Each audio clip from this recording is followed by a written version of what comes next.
ഈശോ മിശിഹായ്ക്ക് സ്തുതിയായിരിക്കട്ടെ. ഞാൻ മാണിപ്പറമ്പിലച്ചൻ. പടക്കം പൊട്ടിക്കേണ്ടത് ആരാണ്? ഇന്നലെ ഏകം ന്യൂസിൽ ഇടവിട്ട് വിമത വൈദികർ വിജയിക്കുന്നതിൻ്റെയും അൽമായ മുന്നേറ്റക്കാർ അർമാദിക്കുന്നതിൻ്റെയും ഒക്കെ വാർത്തകൾ വന്നുകൊണ്ടിരുന്നു. വിമത വൈദിക നേതാവ് മുണ്ടാടിൻ്റെയും അൽമായ മുന്നേറ്റ നേതാവ് ഷൈജുവിൻ്റെയും സന്ദേശങ്ങളൊക്കെ നിങ്ങൾ കേട്ട് കാണും.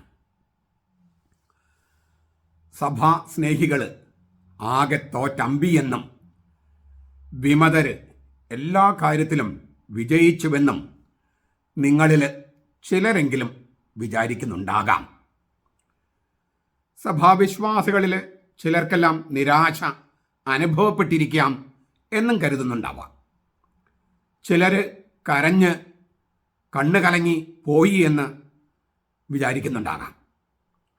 മറ്റു ചിലർ പെട്ടെന്നുണ്ടായ വികാരക്ഷോഭത്തിൽ അല്ലെങ്കിൽ ദുഃഖത്തിൽ ഇനിയൊരു സമരരംഗത്തേക്ക് ഇല്ല എന്ന് ഉണ്ടാകുമെന്ന് നിങ്ങൾ വിചാരിക്കുന്നുണ്ടാകാം. വിമോചന സമരവും സ്വാതന്ത്ര്യ സമരവും ഒക്കെ ഒരു ദിവസം കൊണ്ടോ ഏതാനും ആഴ്ചകൾ കൊണ്ടോ വിജയിക്കുമെന്ന് ചിലർ തെറ്റിദ്ധരിച്ചിട്ടുണ്ടാകാം എന്നും നിങ്ങൾ വിചാരിക്കുന്നുണ്ടാകാം. എന്നാൽ വേറെ ചിലർ പറയുന്നു, മക്കൾക്ക് ദുർമാതൃക കൊടുക്കുകയാണ്, സഭയിലാകെ അടിയാണ്, അങ്ങനെ ദുർമാതൃക കൊടുക്കുകയാണ് എന്ന് മക്കൾ കുറ്റപ്പെടുത്തുന്നു എന്ന് വിചാരിക്കുന്നവരുണ്ടാകാം. മറ്റു ചിലർ അല്ല, വിശ്വാസം തന്നെ ഒരു പോരാട്ടമാണെന്നും ഇപ്പം നമ്മൾ ചെയ്യുന്നത് വിശ്വാസത്തിന് വേണ്ടിയുള്ള പോരാട്ടമാണെന്നും മക്കളെ പറഞ്ഞ് ബോധ്യപ്പെടുത്താൻ കഴിയും, യുവാക്കൾക്കത് തിരിച്ചറിയാനുള്ള കഴിവുണ്ട് എന്ന് വിചാരിക്കുന്നവരുണ്ടാകാം. സഭാവിശ്വാസികൾക്കെതിരെ മുനവെച്ചുള്ള ആക്ഷേപിക്കുന്ന ട്രോളുകൾ, വീഡിയോകൾ, സന്ദേശങ്ങൾ ഇങ്ങനെ പ്രചരിക്കുകയാണ്. സ്വാഭാവികമായും മാണിപ്പറമ്പലത്തിനെതിരെയും ധാരാളം ആക്ഷേപങ്ങൾ ചൊരിഞ്ഞുകൊണ്ടുള്ള ട്രോളുകൾ, സന്ദേശങ്ങൾ, വീഡിയോകൾ അങ്ങനെ പലതും പ്രചരിച്ചു കൊണ്ടിരിക്കുന്നു. എല്ലായിടത്തും വിമത വൈദികരുടെയും അൽമായ മുന്നേറ്റക്കാരുടെയും ആഘോഷങ്ങൾ, വിജയത്തിൻ്റെ ആഘോഷങ്ങൾ, അതൊക്കെ നടക്കട്ടെ. അതേസമയം നമ്മൾ ചിന്തിക്കേണ്ട വളരെ പ്രധാനപ്പെട്ട ഒരു കാര്യമുണ്ട്. Major arch bishop Raphael Thattil പിതാവും അദ്ദേഹത്തിൻ്റെ വികാരി പാമ്പ്ളാനി പിതാവും ഒപ്പുവെച്ച് ഒരു രേഖാമൂലം അല്ലെങ്കിൽ ഒരു തീരുമാനം നമ്മെ അറിയിക്കുന്നത് വരെ മുണ്ടാടൻ്റെ തള്ളും ഷൈജുവിൻ്റെ കൊള്ളും അതൊന്നും കാര്യമാക്കേണ്ടതില്ല. നുണകളുടെ കുത്തക ഏറ്റെടുത്തിരിക്കുന്ന ഏക ന്യൂസിനെയൊന്നും നമ്മൾ നമ്പേണ്ടതില്ല, അവർ നമ്പാൻ കഴിയില്ല. പിന്നെ വിമതരെ പിന്തുണയ്ക്കുന്നതും സുറിയാനി സഭയെ എങ്ങനെയെങ്കിലും തകർക്കണമെന്ന് വിചാരിക്കുന്നവരുമായ മാധ്യമങ്ങളുണ്ട്. ആ മാധ്യമങ്ങളെയും ചാനലുകളെയും നമുക്ക് തൽക്കാലം വിട്ടുകളയാം. ഇനി മുണ്ടാടൻ്റെ വേർഷനും ഷൈജുവിൻ്റെ വേർഷനും ശരിയാണെന്ന് തന്നെ കരുതുക. വൈദിക സമ്മേളനം ഗംഭീരമായെന്നും സമവായം അംഗീകരിച്ചുവെന്നും 7 വർഷത്തിന് ശേഷം എറണാകുളം അങ്കമാലി അതിരൂപതയിൽ സമാധാനം തിരിച്ചു വന്നുവെന്നും അവർ പറയുന്നത്, പ്രചരിപ്പിക്കുന്നത് ശരിയാണെന്ന് കരുതുക, വാദത്തിന് വേണ്ടി കരുതുക. ഇനി ഇതാരാണ് അനുസരിക്കുക? ഇപ്പോഴത്തെ ഈ സമവായം, ഈ വൈദിക സമ്മേളനം മുന്നോട്ട് വെച്ചത് പാമ്പ്ളാനി പിതാവും തട്ടിൽ പിതാവും അംഗീകരിച്ചു എന്ന് തന്നെ കരുതുക. ആരാണ് അനുസരിക്കുക? കഴിഞ്ഞ വർഷം ഏതാണ്ട് ഈ സമയത്ത് 2024 ജൂലൈ മാസത്തിലും ഒരു സമവായം പുറത്തിറങ്ങിയിരുന്നു. ആരെങ്കിലും അനുസരിച്ചോ? ഇല്ല. അപ്പോൾ ആരാണ് പടക്കം പൊട്ടിക്കേണ്ടത്? വിമതരോ? മുന്നേറ്റക്കാരോ? പാമ്പ്ളാനിയെ അനുകൂലിക്കുന്ന തലശ്ശേരിക്കാരോ? തട്ടിലിനെ അനുകൂലിക്കുന്ന തൃശ്ശൂർക്കാരോ?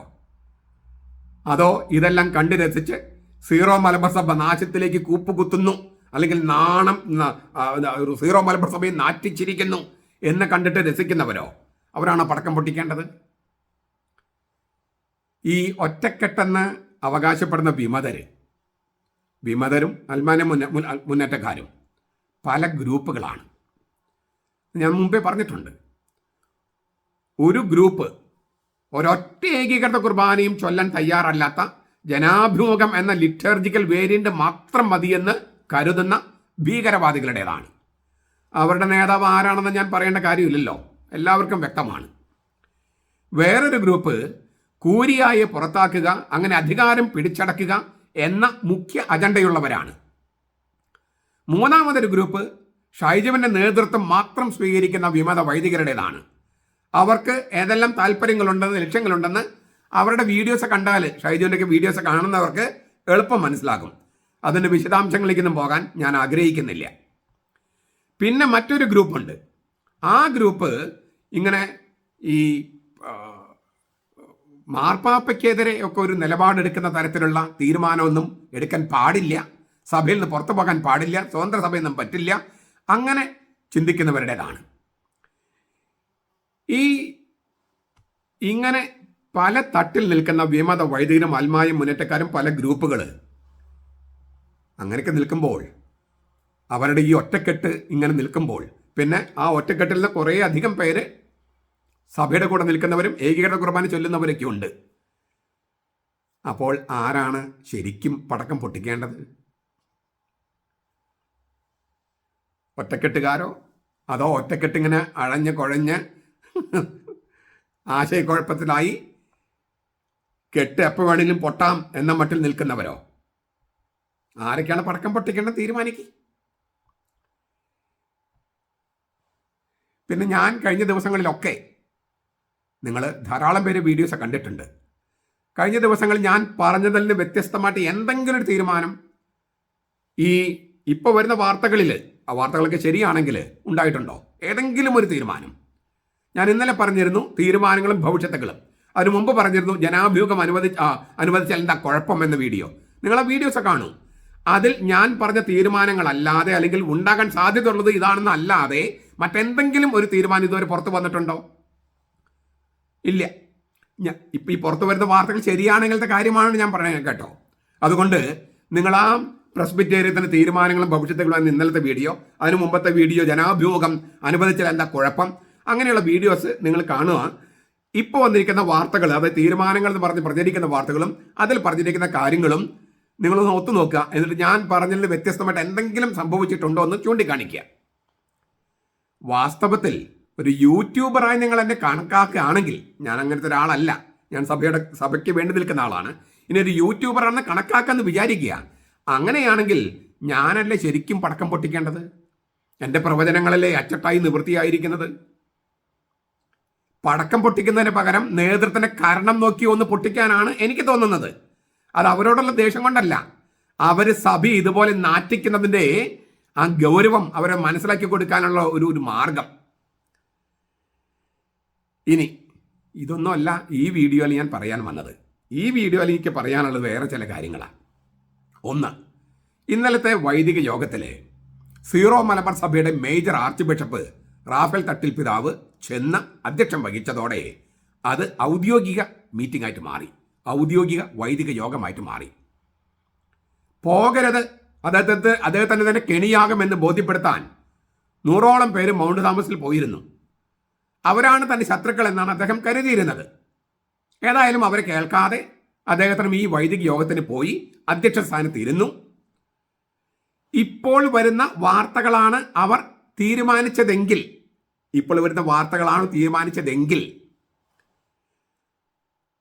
അത് മാർപ്പാപ്പയ്ക്കെതിരെയുള്ള തീരുമാനമാണ്. പച്ചയ്ക്ക് പറഞ്ഞാൽ ശീഷ്മയാണ്. ഞാൻ ഇന്നലേക്ക് അത് പറഞ്ഞിരുന്നു. ഇതുവരെ മുണ്ടാടനും നരികളും ഒക്കെ മാർപ്പാപ്പയ്ക്കെതിരെ അവിടെ ഇവിടെയൊക്കെ പ്രസംഗിച്ചിരുന്നുവെങ്കിലും ഇപ്പോൾ മേജർ ആർച്ച് ബിഷപ്പിന്റെ ആസ്ഥാന രൂപത തന്നെ, അതിൽ കുറച്ച് പെരുമാറി നിന്നിട്ടുണ്ട്, ഔദ്യോഗികമായി ശീഷ്മയിലാണെന്ന് മേജർ ആർച്ച് ബിഷപ്പിന്റെ അധ്യക്ഷതയിൽ, അദ്ദേഹത്തിന്റെ വികാരി മെത്രാപ്പോലിത്തയുടെ അധ്യക്ഷതയിൽ പ്രഖ്യാപിച്ചിരിക്കുന്നു. അപ്പൊ ഇനി എത്ര നാള് ഈ സഭാ നേതൃത്വത്തിന് തുടരാൻ കഴിയും? എത്ര നാള് ഈ സഭാ നേതൃത്വത്തിന് തുടരാൻ കഴിയും? ആരാണ് പടക്കം പൊട്ടിക്കേണ്ടത്?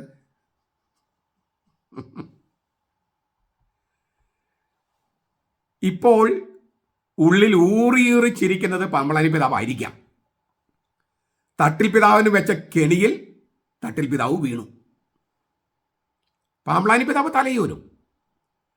താൻ മേജർ ആർച്ച് ബിഷപ്പിന്റെ വികാരി മാത്രമാണെന്നും അദ്ദേഹം പറഞ്ഞത് മാത്രമേ താൻ ചെയ്തിട്ടുള്ളൂവെന്നും അത് അനുസരണത്തിന്റെ ഭാഗമല്ലേ എന്നും പാമ്പ്ളാനി പിതാവ് വത്തിക്കാനെയും പൗരത്വ തിരുസംഘത്തെയും മെത്രാൻ സിനഡിനെയും അറിയിച്ച് തലയൂരാൻ സാധ്യതയുണ്ട്. ഇപ്പോൾ തന്നെ അദ്ദേഹം അറിയിച്ചിട്ടുണ്ടാകും.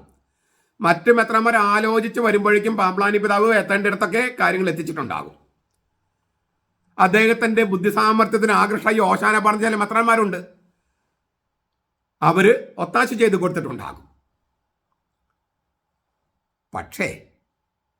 പക്ഷേ എല്ലാ മെത്രാന്മാരും പൊട്ടന്മാരാകുമോ? സിനഡിലെ സീറോ മലബാർ സഭയിലെ മെത്രാൻ സിനഡിലെ എല്ലാ മെത്രാന്മാരും പൊട്ടന്മാരായിരിക്കുമോ? എല്ലാവരും പാമ്പ്ളാനി പിതാവിന് ഓശാന പാടുന്നതായിരിക്കുമോ? കർത്താവിനെ പ്രീതിപ്പെടുത്താതെ പാമ്പ്ളാനി പിതാവിനെ മാത്രം പ്രീതിപ്പെടുത്തി സ്ഥാനമാനങ്ങളും പദവികളും തരപ്പെടുത്തി എടുക്കാം എന്ന് വിചാരിക്കുന്നവർ മാത്രമായിരിക്കുമോ മെത്രാൻ സിനഡിൽ ഉണ്ടാകുക? അല്ല എന്നാണ് എൻ്റെ ബോധ്യം. അപ്പോൾ ആരാണ് പടക്കം പൊട്ടിക്കേണ്ടത്? പൊട്ടിക്കുക. ആരാ പടക്കം പൊട്ടിക്കേണ്ടത്? സുറിയാനി സഭയുടെ തലവൻ അധ്യക്ഷത വഹിച്ച സീറോ മലബാർ സഭയുടെ തലവൻ അധ്യക്ഷത വഹിച്ച യോഗത്തിൽ മാർപ്പാപ്പയുടെ തീരുമാനത്തിനെതിരെയുള്ളൊരു തീരുമാനം ഉണ്ടായെന്ന് കരുതുക. ഇപ്പോൾ വരുന്ന വാർത്തകളൊക്കെ അനുസരിച്ച് അതിന് തടയിടാൻ സീറോ മലബാർ സഭയുടെ മറ്റ് മെത്രാന്മാർ ഇറങ്ങുന്നില്ലെങ്കിൽ അവർ തങ്ങളിരിക്കുന്ന കൊമ്പ് തന്നെ മുറിച്ചു മാറ്റുകയല്ലേ? ഞാൻ ഒന്നുകൂടി പറയാം. ഇപ്പോൾ major arch bishop Raphael Thattil പിതാവ് അദ്ദേഹത്തിന്റെ വികാരി മെത്രാപ്പോലീത്ത അധ്യക്ഷത വഹിച്ച ഒരു യോഗത്തിൽ മാർപ്പാപ്പയുടെ തീരുമാനത്തിനെതിരെ ഒരു തീരുമാനം ഉണ്ടായെന്ന് കരുതുക. അതിനെ തടയിടാൻ സീറോ മലബാർ സഭയുടെ മറ്റ് മെത്രാന്മാർ ഇറങ്ങിത്തിരിക്കുന്നില്ലെങ്കിൽ ആ മെത്രാന്മാര് തങ്ങളിരിക്കുന്ന കൊമ്പ് തന്നെ മുറിച്ചു മാറ്റുകയല്ലേ? ഈ പാവഭാരം മുഴുവൻ മെത്രാൻ സിനഡിന്റെ തലയിൽ വന്നു ചേരുകയില്ലേ? സിനഡ് മൊത്തത്തിൽ വീണു പോകില്ലേ? താഴെ പോകില്ലേ? എനിക്ക് സംശയമില്ല കാര്യത്തിൽ. അപ്പോൾ ആരാണ് പടക്കം പൊട്ടിക്കേണ്ടത്? ഇനി പ്രകടമായി മാർപ്പാപ്പയ്ക്കെതിരെ എന്ന പ്രതീതി വരാതിരിക്കാൻ, അങ്ങനെയാണല്ലോ ഒരു അടവ്, ഈ കൂർമ്മബുദ്ധി കൗശലം, മാർപ്പാപ്പയ്ക്കെതിരെ എന്ന് പ്രകടമായി വരാതിരിക്കാൻ, ആ പ്രതീതി വരാതിരിക്കാൻ വാക്കുകളിൽ ചില കളികളൊക്കെ കളിക്കും, ശ്രദ്ധ ചെലുത്തും. ഏകീകൃത കുർബാന അർപ്പണം സഭാത്മകമായി നടപ്പാക്കാൻ പ്രായോഗികമായിട്ടുള്ള ഒരു അടവനയത്തിൽ ആദ്യത്തെ ചുവട് ഘട്ടം ഘട്ടമായി അങ്ങനെയൊക്കെയുള്ള വാക്കുകളൊക്കെ ഉണ്ടാവും. അങ്ങനെയുള്ള വാക്കുകളൊക്കെ ഈ രേഖകളിലൊക്കെ എങ്ങനെ ഉണ്ടാകാൻ സാധ്യതയുണ്ട്.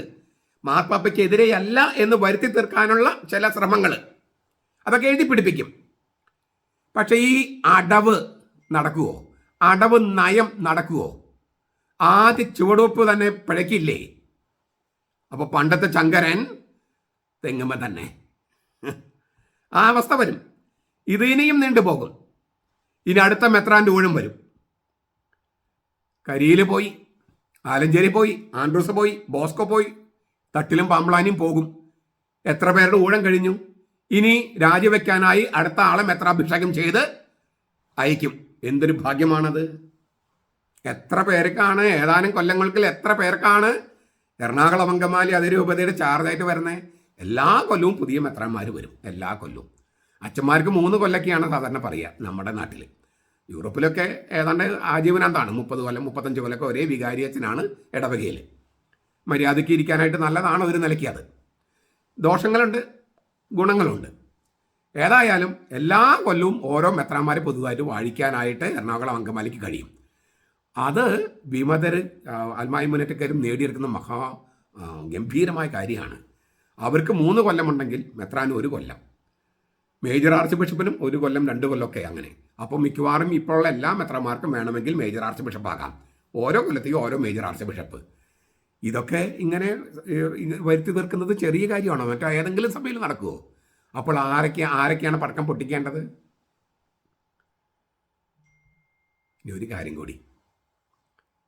നിങ്ങളിൽ കുറേ പേരൊക്കെ എന്നെ കളിയാക്കുന്നുണ്ട്. കുറേ പേര് അച്ഛൻ്റെ ശ്രമങ്ങൾ വിജയിക്കില്ല എന്ന് പറയുന്നവരുണ്ട്, വിചാരിക്കുന്നവരുണ്ട്. എന്തിനാണ് മാണിപ്പറമ്പലച്ചൻ ഇങ്ങനെ ഇത്തരം വീഡിയോസ് ചെയ്യുന്നതെന്ന് കുറച്ച് പേർക്കെങ്കിലും തിരിച്ചറിവുണ്ടായിട്ടുണ്ടാകും. കുറച്ച് പേർക്ക്. എല്ലാവരും പൊട്ടന്മാരല്ലല്ലോ. തീർച്ചയായിട്ടും സഭാവിശ്വാസികളെ സഭയോടൊപ്പം നിർത്തുക, അവരെ സത്യം അറിയിക്കുക.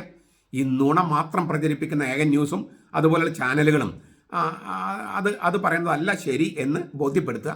പിന്നെ ലിറ്റർജിയെക്കുറിച്ചും സഭയെക്കുറിച്ചും ബൈബിളിനെക്കുറിച്ചും ഒക്കെ കുറച്ചുകൂടി സീരിയസ് ആയിട്ട് ഗൗരവമായ കാര്യങ്ങൾ അവതരിപ്പിക്കുക.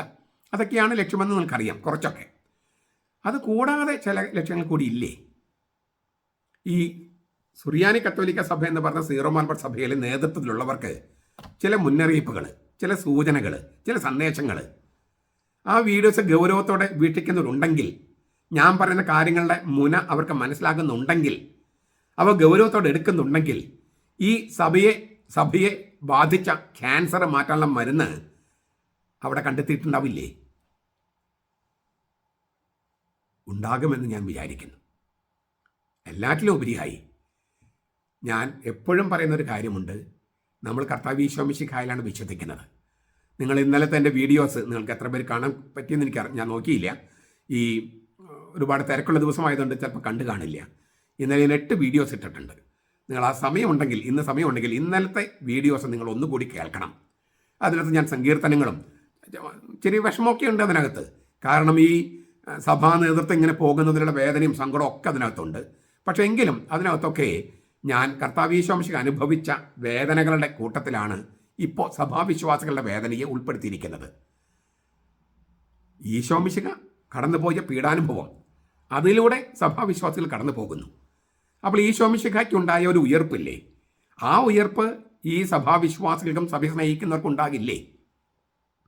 മഹാപുരോഹിതന്മാരും ഹെറോദസും പീലാത്തോസും യൂദാസും ഒക്കെയാണോ വിജയിച്ച് നിന്നത്? അങ്ങനെയാ തോന്നിയത്. പക്ഷെ അവരാണോ വിജയിച്ചത്? അല്ലല്ലോ. അപ്പോൾ നമ്മൾ കർത്താവ് ഈശോ മിശിഹായുടെ മരണത്തിലും ഉയർപ്പിലും വിശ്വസിക്കുന്നവരാ. പ്രത്യേകിച്ചും സുറിയാനി കത്തോലിക്കരെ ഉയർപ്പിന് അങ്ങേയറ്റം പ്രാധാന്യം കൊടുക്കുന്നവരാ. പക്ഷേ ഈ പീഡാനുഭവത്തിലൂടെ കടന്നുപോയേ, മരണത്തിലൂടെ കടന്നുപോയേ ഉയർപ്പുണ്ടാകൂ.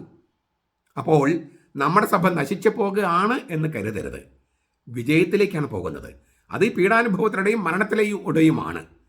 അവിടെ നമ്മൾ സഹായിക്കാനായിട്ട് ഒരു ശെമിയോനോ ഒരു വേറോനിക്കൊക്കെ കാണൂ. പക്ഷേ ആ കുരിശ് മരണത്തിലൂടെയാണ് നമ്മുടെ സഭയുടെ ഉയർത്തെഴുന്നേൽപ്പ്. അത് ഞാൻ പലപ്പോഴും പറഞ്ഞിട്ടുണ്ട്. ഇപ്പോഴത്തെ ഇസ്രായേൽ എന്ന രാജ്യത്തിൻ്റെ ഉയർത്തെഴുന്നേൽപ്പ് പോലെയായിരിക്കും സുറിയാനി കത്തോലിക്ക സഭയുടെ ഉയർത്തെഴുന്നേൽപ്പ് എന്ന് ഞാൻ വിശ്വസിക്കുന്നു. അതിനെനിക്ക് എൻ്റെതായ ന്യായങ്ങളുണ്ട്. അതെല്ലാം ഇപ്പോൾ വിളമ്പേണ്ട കാര്യമില്ല. അതിനാൽ ശരിക്കും പടക്കം പൊട്ടിക്കാൻ പറ്റുന്ന തരത്തിൽ, സഭാവിശ്വാസികൾക്ക് പടക്കം പൊട്ടിക്കാൻ പറ്റുന്ന തരത്തിൽ ഉയർത്തെഴുന്നേൽപ്പ് ഉണ്ടാകുമെന്ന് കർത്താവിൻ്റെ നാമത്തിൽ ഞാൻ നിങ്ങൾക്ക് വാക്ക് തരുന്നു. അത് ഞാൻ തരുന്ന വാക്കല്ല, കർത്താവ് പരിശുദ്ധ റൂഹായാൽ പ്രേരിപ്പിച്ച് കർത്താവ് തരുന്ന വാക്കാണ്. കാരണം കർത്താവിനെ വിജയിക്കാൻ പറ്റൂ. സാത്താനെതിരെയുള്ള യുദ്ധത്തിൽ ഒരിക്കലും സാത്താൻ വിജയിക്കില്ല. സാത്താൻ വിജയിക്കുന്നുവെന്ന് തോന്നലുണ്ടാകും. പക്ഷേ സാത്താൻ വിജയിക്കില്ല, കർത്താവെ വിജയിക്കൂ. ആ കർത്താവിൻ്റെ കൂടെയാണ് സഭാവിശ്വാസികൾ. അതുകൊണ്ട് പടക്കം പൊട്ടിച്ച് ആർത്ത് വിളിക്കേണ്ടത് സഭാവിശ്വാസികളാണ്. അല്ലാതെ പിശാചുമായി കൂട്ടുകെട്ടിന് പോയ സഭാ നേതൃത്വമോ വിമതരോ അൽമായ മുന്നേറ്റക്കാരോ അല്ല. അവർ ലൗകികമായിട്ട് അവർ അർമാദിക്കട്ടെ, ആനന്ദിക്കട്ടെ. പക്ഷേ പരിശുദ്ധാത്മാവിൻ്റെ കൃപയിൽ നമ്മളാണ് വിജയിച്ച് നിൽക്കുന്നത്. ഈ വിജയം എന്ന് പറയുന്നത് ആ വാക്ക് തന്നെ ഉപയോഗിക്കാൻ ആഗ്രഹിക്കുന്നു. കാരണം ഈ പൈശാചിക ശക്തികൾക്കെതിരെയുള്ള യുദ്ധത്തിൽ വിജയം തന്നെയാണ് വേണ്ടത്. അവിടെ വിമതരും അൽമായ മുന്നേറ്റക്കാരും അവർക്ക് ഒത്താശ ചെയ്തു കൊടുക്കുന്ന സഭാ നേതൃത്വം വിജയിക്കാൻ പാടില്ല. അതുകൊണ്ട് സഭാവിശ്വാസികളുടേതാണ് വിജയം. അവരാണ് ഇന്നും വിജയിച്ച് നിൽക്കുന്നത്. അതിനാൽ ആത്യന്തികമായിട്ട് പടക്കം പൊട്ടിച്ച് ആഘോഷിക്കേണ്ടത് സഭാവിശ്വാസികളാണ്. നമ്മുടെ കർത്താവ് ഈശോ മിശിഹായുടെ കൃപയും പിതാവായ ദൈവത്തിന്റെ സ്നേഹവും പരിശുദ്ധാത്മാവിന്റെ സഹവാസവും നാം എല്ലാവരോടും കൂടി ഉണ്ടായിരിക്കട്ടെ, ഇപ്പോഴും എപ്പോഴും എന്നേക്കും. ആമേൻ.